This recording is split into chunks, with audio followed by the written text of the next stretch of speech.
নমস্কার প্রিয় বন্ধু, রান্নাঘরে আপনাদের সবাইকে স্বাগত। বন্ধুরা, কোনো রকম ডিম ছাড়া বাড়িতে গ্যাসের উনুনেই এরকম নিরামিষ কেক খুব সহজে বানিয়ে নিতে পারবেন।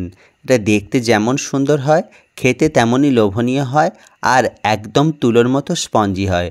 নিশ্চয়ই বুঝতে পারছেন কতটা স্পঞ্জি হয়েছে, আর ভেতরটা একদম পারফেক্ট হয়েছে, একদম বাজারে কেনা কেকের মতো। যারা নতুন ভাবছেন কেক বানাবেন, তারা এটা খুব সহজেই বানিয়ে নিতে পারবেন। তার জন্য এখানে আমি নিয়ে নিয়েছি 10 টাকার একটা প্যাকেট সুজি। এখানে 200 গ্রাম মতো সুজি রয়েছে, আর প্রত্যেকের বাড়িতে এরকম একটা চায়ের কাপও নিশ্চয়ই আছে। আমি আজকের এই কাপ মেপে একদম নির্দিষ্টভাবেই দেখিয়ে দিচ্ছি। এখানে এই সুজিটা 1.5 কাপ মতো হয়েছে। পারফেক্টভাবে কেক বানানোর জন্য কিন্তু অবশ্যই এই মাপটা ঠিকঠাকভাবে নিতে হবে। এবার এর মধ্যে আমি দিয়ে দেব 1.5 কাপ লিকুইড দুধ।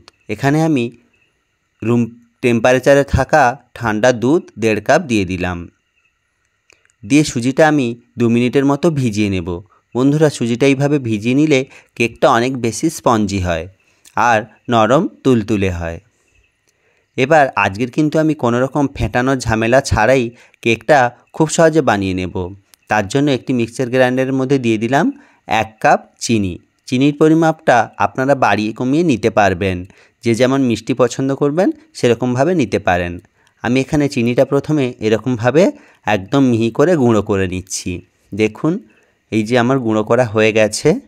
এবার এর মধ্যে দিয়ে দেব 1.25 কাপ সাদা তেল। আপনারা চাইলে কিন্তু সাদা তেলের পরিবর্তে বাটারও ব্যবহার করতে পারেন। এখানে কিন্তু পুরো 1 কাপ তেল আমি দিইনি।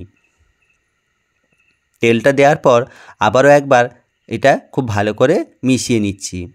যাদের কাছে মিক্সার নেই তারা কিন্তু হ্যান্ড ব্লেন্ডার দিয়েও বানাতে পারেন। এরকম একইভাবে সময় নিয়ে ফেটিয়ে নিতে হবে। এবার এর মধ্যে আমি দিয়ে দিলাম 1 কাপ লিকুইড দুধ। দেওয়ার পর এটাকে আবারও আমি খুব ভালো করে মিশিয়ে নেব। এখানে মিক্সার গ্রাইন্ডারের চাকাটা 1 মিনিট অন্তর করে 3 বার বন্ধ করে আমি 1 মিনিট করে 3 মিনিট ভালো করে ফেটিয়ে নিচ্ছি। বন্ধুরা, এই ফেটানোটা যত সুন্দর হবে ততই কেকটা মসৃণ এবং পারফেক্ট হবে। দেখুন ব্যাটারটা কত সুন্দর স্মুদি হয়েছে, একদমই এরকমভাবে স্মুথ করে নিতে হবে। এবার এটাকে আমি একটি মিক্সিং বোলের মধ্যে ঢেলে নিলাম। এবার এর মধ্যে আগে থেকে ভিজিয়ে রাখা সুজিটা আমি দিয়ে দিচ্ছি। সুজিটা ফুলে কতটা বেড়ে গিয়েছে দেখুন বন্ধুরা। একে একে সমস্ত উপকরণগুলো আমি এবার দিয়ে দেব। এখনও পর্যন্ত যে সমস্ত বন্ধুরা আমার ভিডিওটা দেখছো তাদেরকে অসংখ্য ধন্যবাদ। যদি ভিডিওটা ভালো লেগে থাকে অবশ্যই লাইক, কমেন্ট, শেয়ার করবেন এবং আমার চ্যানেলটা সাবস্ক্রাইব করবেন এবং অল নোটিফিকেশানটা অন করবেন নতুন নতুন ভিডিও পাওয়ার জন্য। এবার এর মধ্যে আমি দিয়ে দিয়েছি 1 চামচ গুঁড়ো দুধ এবং 1 কাপ ময়দা। দিয়ে এটাকে খুব ভালো করে মিশিয়ে নিচ্ছি। মেশানোর সময় লক্ষ্য রাখতে হবে যাতে কোনো রকম দোলা দোলা অংশ না থাকে। একদম মসৃণ করে এটাকে মিশিয়ে ফেলতে হবে। দেখুন কতটা মসৃণ হয়ে গিয়েছে। এবার এর মধ্যে আমি দিয়ে দিলাম 2 চামচ কোকো পাউডার, অর্থাৎ চকলেটি ফ্লেভার আনার জন্য আমি এখানে 2 চামচ কোকো পাউডার ব্যবহার করেছি। এবার দিয়ে দিলাম 1 চামচ ভ্যানিলা এসেন্স। দিয়ে এটাকেও আবারও খুব ভালো করে মিশিয়ে নিতে হবে। বন্ধুরা, যদি মিক্সারে বানান তাহলে কিন্তু সময়টা অনেক কম লাগবে। আমার খুব ভালো করে মেশানো হয়ে গেছে। এবার এর মধ্যে কিছু ড্রাই ফ্রুটস আমি দিয়ে দেব। দিয়ে দিলাম অল্প একটু টুটি ফ্রুটি। বন্ধুরা, এই টুটি ফ্রুটি বানানোর সহজ রেসিপিটা আমার চ্যানেলে রয়েছে, লিঙ্কটা আমি ডেসক্রিপশানে দিয়ে দিলাম, অবশ্যই দেখে নিও। এবার দিয়ে দিলাম অল্প একটু মোরব্বা, দিয়ে খুব ভালো করে আবারও মিশিয়ে নিচ্ছি। আমার কেকের ব্যাটারটা প্রস্তুত হয়ে গেছে। এবার শেষে দিয়ে দিলাম 1 চামচ বেকিং পাউডার এবং 1/2 চামচ বেকিং সোডা। একটু দুধ দিয়ে অ্যাক্টিভ করে নিলাম। নিয়ে এটা আবারও খুব ভালো করে মিশিয়ে নেব। বন্ধুরা, সবসময় বেকিং পাউডার, বেকিং সোডা একদম ব্যাটার প্রস্তুত হওয়ার শেষে ব্যবহার করবেন। এটাকে খুব ভালো করে আমি মিশিয়ে নিয়েছি। আমার কিন্তু কেকের ব্যাটারটা একদম প্রস্তুত।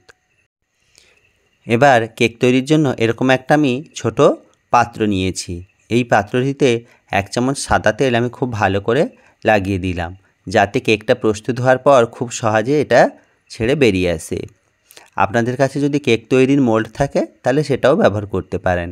এরকম একটা ছোট কাগজ কেটে আমি নিচে দিয়ে দিলাম।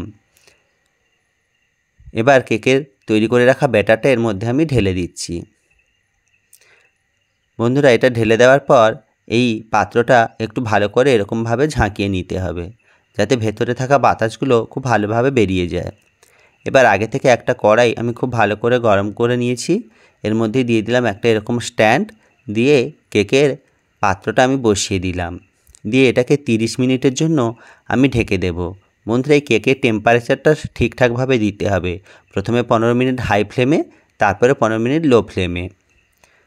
দেখুন আমার 30 মিনিট কিন্তু হয়ে গেছে। আমি খুলে দেখিয়ে দিচ্ছি। মাঝখানে একবার খুলে আমি উপর থেকে ড্রাই ফ্রুটসগুলো দিয়ে দিয়েছি।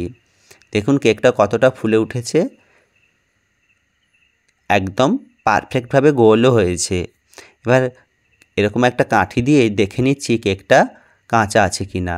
যদি কাঠিতে লেগে থাকে তাহলে বুঝবেন কেকটা হয়নি। আমার কাঠিতে লেগেনি, কেকটা হয়ে গেছে। নামিয়ে এটাকে ঠান্ডা করে নিচ্ছি কিছুক্ষণ। এরকম গরম অবস্থায় কেকটা বের করলে কিন্তু ভেঙে যাবে। ঠান্ডা হয়ে গেছে। উপর থেকে এইভাবে একটা প্লেট দিয়ে উল্টে দিলাম। দেখুন কত সহজে কেকটা বেরিয়ে এসেছে আর একদম পারফেক্ট হয়েছে।